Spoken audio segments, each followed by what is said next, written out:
जिस कल की चिंता हम लोग आज करते हैं, वो कल, वो सच क्या हमारे हाथ में है? तनिक सोचिए। हम कल के लिए इतने पागल हो रखे होते हैं कि कल क्या होगा, कल क्या होगा, और उस डर से आज भी जीना भूल जाते हैं। तो कल की चिंता छोड़ो और आज के लिए जियो। आज के जो पल हैं वो सुकून से जियो। एक छोटी सी कहानी, पहले मैं एक रियल स्टोरी सुनाती हूँ फ्रेंड्स। कि मेरी फ्रेंड की फ्रेंड, उसके दो बेटियां थीं। आजकल बेटे और बेटी में कोई फ़र्क नहीं है। बेटियां भी अपने पेरेंट्स के लिए खूब करती हैं और बेटे भी अपने पेरेंट्स के लिए खूब करते हैं। लेकिन उस फ्रेंड को ये चिंता थी कि मेरी दो बेटियां हैं, मेरा बेटा बहू नहीं है, तो मेरा जो लास्ट टाइम है वो कैसे गुजरेगा, मतलब मैं कैसे अकेले रहूँगी। हस्बैंड उसके थे नहीं, तो वो जो है बहुत इस बात को लेके बहुत वरिड रहती थी कि भाई मेरे मेरे पास बेटा बहू नहीं है। और वो मेरी फ्रेंड से यही बातें करती थी कि क्या होगा कल, मेरी बड़ी बेटी की अब शादी होने वाली है, फिर छोटी रह जाएगी, कल को छोटी बेटी की भी शादी हो जाएगी, उसके बाद मैं अकेली रह जाऊंगी, मेरा फिर कैसे होगा। तो जब बड़ी बेटी की शादी हुई तो मेरी फ्रेंड गई थी शादी में।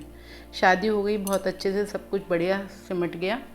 उसके बाद मेरी फ्रेंड और उस फ्रेंड की जब भी बातें होती थी तो वो इसी इसी पर जिक्र किया करती थी कि भाई मेरा आगे मेरी सेकंड बेटी की भी अब शादी हो जाएगी, फिर मेरा क्या होगा।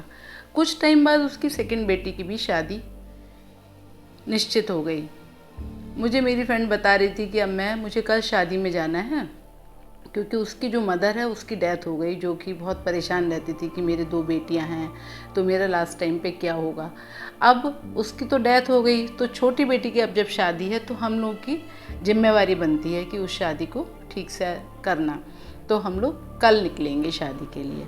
तो फ्रेंड्स सोचो कि कल की चिंता में वो जो मेरी फ्रेंड की फ्रेंड थी वो कितना परेशान रहती थी। कल किसने देखा है?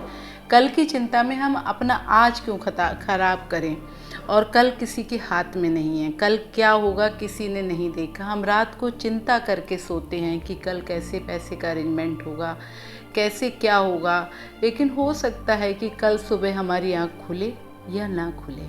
तनिक सोचिए।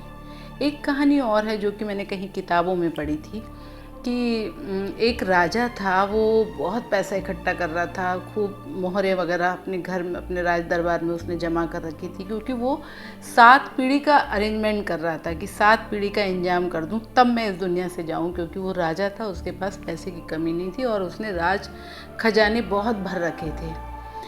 एक दिन राजा ने अपनी दासी को भेजा पंडित जी के यहाँ एक खाने की प्लेट लेके कि खाना भिजवाना था। पंडित जी ने जब दासी पंडित जी के घर जब खाना देने गई तो पंडित जी ने खाना लेने से मना कर दिया। बोली हमारा खाना हो गया है, डिनर हो गया है हमारा, आप खाना किसी और को दे दो जाकर। दासी बोली कि कोई बात नहीं है पंडित जी, आज आप रख लो, कल सुबह खा लेना। तो पंडित जी ने कहा कि नहीं नहीं, कल सुबह का इंतजाम भगवान हमारा फिर से कर देगा, जिसे उसे वो है करने वाला हमारी मतलब, और हमें कल की चिंता करने की क्या ज़रूरत है। दासी वो प्लेट लेके अपने घर चली गई, वो मतलब राजा के घर चली गई। जब राजा के घर गई तो राजा से बोला कि उन्होंने तो खाना लेने से मना कर दिया। कल की चिंता उन्होंने बोल दिया कि भगवान जाने, हमारा कल का अरेंजमेंट खुद वो कर देंगे। तो फ्रेंड, राजा की थोड़ी सी आंखें खुली। उसने कहा सच में हम तो 7 पीढ़ियों के लिए अरेंजमेंट करके चिंता में घुले जा रहे हैं, मरे जा रहे हैं, पैसा इकट्ठा किए जा रहे हैं, और ये एक छोटा सा पुजारी जिसको अपने खाने तक का जो अरेंजमेंट के लिए नहीं सोच रहा है, क्योंकि उसे पता है कि देने वाला ऊपर वाला है, ऊपर बैठा हुआ है।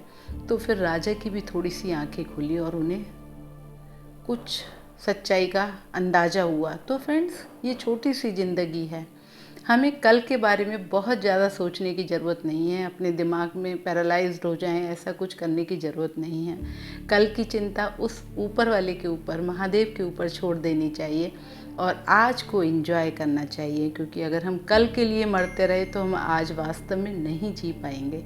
तनिक सोचिए।